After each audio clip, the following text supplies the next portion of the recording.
Bonjour, je m'appelle Virginie. On m'a diagnostiqué en 2013 un cancer du sein. Donc j'ai suivi un traitement de chimiothérapie, opération du sein, ganglion et radiothérapie. Et 2 ans après, non, 4 ans après, pardon, a suivi une récidive en 2017 sur les poumons et les os. Donc le docteur Wagner m'a parlé de l'onco-DNA pour essayer de pallier à ce cancer. Donc, je vous laisse avec le docteur.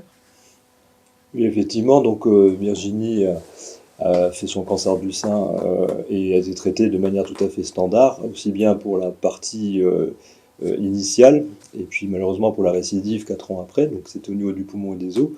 Et c'est à ce moment-là que j'ai commencé ma collaboration avec OncoDNA, qui permet de faire bénéficier aux patients d'une carte d'identité de la tumeur pour trouver le bon traitement pour le bon patient au bon moment. En effet, dans la prise en charge, comme je vous ai déjà expliqué, on a une bonne dizaine de traitements possibles. On va les appeler ABCD, EFG, HIJ, mais aucun cancérologue ne sait réellement dans quelle séquence il faut faire les traitements. On connaît leur efficacité, mais personne ne peut dire est-ce qu'il faut commencer par le C, est-ce qu'il faut commencer par le D, etc. Donc c'est pour ça que le test OncoDNA permet effectivement de voir déjà quels sont les traitements a priori efficaces et les traitements qui sont a priori inefficaces. Donc vous avez accepté de faire le test, et le test, là, au moment de la première récidive, quand on a fait la chimiothérapie par Taxol, qui est le traitement standard qu'on fait même sans le test, a déjà démontré expliquer pourquoi la chimiothérapie n'a pas fonctionné. C'est-à-dire que le test a montré qu'il y avait une résistance aux anthracyclines, qui est le traitement de référence dans le cas du cancer du sein d'une personne jeune comme vous. Donc ça a déjà une première explication. Et puis ça m'a permis effectivement de vérifier que la chimiothérapie qu'on avait décidé ensemble a bien fonctionné. Vous avez pu rechanter au bout de quelques semaines, et effectivement, et ça confirmait, le test confirmait l'efficacité de ce traitement. Donc on a fait 6 mois de traitement, on a arrêté, et puis malheureusement, il y a effectivement eu la nouvelle récidive qui est apparue. Et c'est à ce moment-là que le test nous a vraiment aidé. Pourquoi? Parce que spontanément, j'aurais utilisé un traitement qui s'appelle les anti-CDK, peu importe le nom du traitement, mais c'est le traitement que je propose à 100% de mes patientes dans cette situation. Sauf que chez vous, le test montrait a priori une inefficacité de ce traitement. Donc on s'est dit, celui-là ne marche pas. Et donc on a passé tout de suite au traitement suivant, qui est l'Afinitor, qui est le traitement qu'on utilise après l'échec du médicament dont on vient de parler. Et on a bien fait, puisque ça a fonctionné pendant pratiquement 9 mois. 9 mois, avec une tolérance qui était bonne, avec une qualité de vie qui était acceptable, a priori. Mais comme ça arrive trop souvent, c'est que les cellules cancéreuses, à un certain moment, deviennent résistantes au traitement.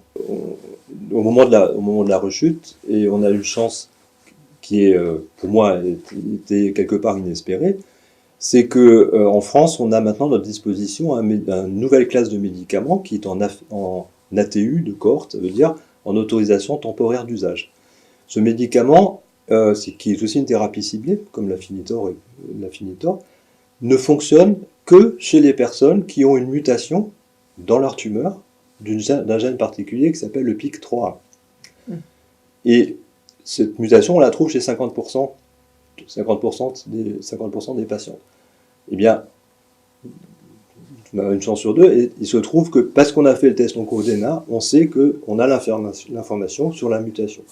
Et donc, on va donc pouvoir commencer ce traitement, qui est un traitement ciblé, qui est ciblé, et que actuellement, on ne peut pas rendre disponible aux patients parce que ceux qui ne font pas le test, celles qui ne font pas le test, en fait, ne savent pas si elles sont mutées ou pas.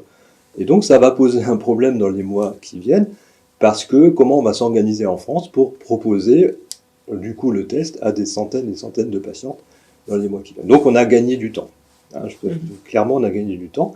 Et j'ai fait le test chez 25 personnes, dont un peu plus de la moitié ont un cancer du sein, et il se trouve que déjà 3 personnes ont cette mutation, et donc j'ai pu démarrer le traitement, ce traitement nouveau, qui est enfin disponible chez 3 patientes. Voilà. Et une autre information que le test a apporté, c'est que vous avez une mutation dans un deuxième gène, qui s'appelle NF1. Et c'est le gène de la neurofibromatose. On en a discuté la dernière fois, et vous aviez effectivement je vous ai posé dans votre famille, je vous ai même montré une photo un peu horrible d'Elephant Man. Qui fait peur. Et effectivement, vous m'avez dit, bah oui, mais je me souviens que dans ma famille, il y a des gens, je vous ai montré des tâches, et il se trouve que le dermato que vous avez consulté entre-temps a confirmé qu'a priori, il y a bien une neurofibromatose, mais très très très très légère dans votre cas. Et ça explique aussi pourquoi vous avez fait un cancer plus jeune plutôt que la population. Alors pour l'instant, il n'y a pas de thérapie adaptée à cette mutation, mais peut-être que dans les années qui viennent, on pourra aussi bénéficier de ça.